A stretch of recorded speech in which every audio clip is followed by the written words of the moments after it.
প্রথম টেস্টকে সামনে রেখে সিলেট আন্তর্জাতিক স্টেডিয়ামে অনুশীলন করেছে বাংলাদেশ ও আয়ারল্যান্ড। মূলত ব্যাটিং ও ফিল্ডিং অনুশীলন করেই সময় কাটিয়েছেন শান্তরা। ক্যারিবীয়দের বিপক্ষে টি-20তে হোয়াইট ওয়াশের স্মৃতি অবচেতনে থাকলেও আইরিশদের বিপক্ষে 2 টেস্টেই স্বাগতিকদের জয় পাওয়া উচিত বলে মনে করেন হাবিবুল বাশার। এছাড়া আবারও অধিনায়কত্বের দায়িত্ব পাওয়া শান্তর ওপর মাঠের বাইরের চাপ কমানোর পরামর্শ দিয়েছেন তিনি। এ নিয়ে দেখুন নিলয় মজুমদারের রিপোর্ট।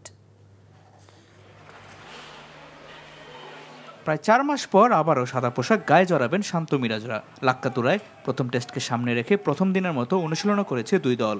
এর আগে একবারই ক্রিকেটের অভিজাততম সংস্করণে আয়ারল্যান্ডের মুখোমুখি হয়েছিল বাংলাদেশ। 2 বছর আগে মিরপুরে হওয়া একমাত্র টেস্টের সিরিজে জয় পেয়েছিল স্বাগতিকরাই। এবারও সেই ফলাফলের পুনরাবৃত্তি চান সাবেক অধিনায়ক হাবিবুল বাশার। টেস্ট ম্যাচে এখনও আমরা কিন্তু আমাদের যে প্রত্যাশিত লক্ষ্য ছিল সেখানে কিন্তু আমরা এখনো পৌঁছাতে পারিনি। আমরা ডেফিনেটলি আরও বেশি টেস্ট ম্যাচ জেতা উচিত ছিল, বাট এখনও আমরা জিততে পারি ডেফিনেটলি। ঘরের মাটিতে খেলা, সেখানে 2টি টেস্ট ম্যাচ আমি জয় ছাড়ার কোনো বিকল্প দেখছি না। একটা টেস্ট ম্যাচ জেতা কিন্তু আমি মনে করি 20টা ওয়ানডে জেতার সমান। শ্রীলঙ্কা সিরিজের আগে হঠাৎ করেই ওয়ানডে অধিনায়কত্ব থেকে সরিয়ে দেওয়া হয়েছিল নাজমুল হোসেন শান্তকে। সেই ঘটনার জের ধরেই লঙ্কা সিরিজের টেস্টের অধিনায়কত্ব থেকে সরে দাঁড়ান এই বাঁহাতি ব্যাটার। তবে আয়ারল্যান্ড সিরিজের আগে আবারও সাদা পোশাকের দায়িত্ব দেওয়া হয় শান্তকে।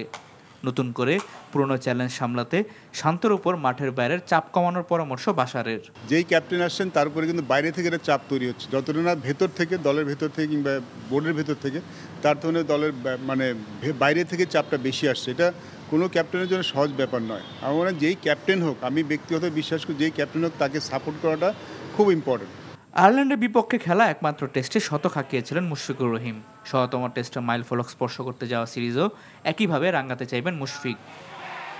নীলা মজুমদার, এনটিভি স্পোর্টস ডেস্ক।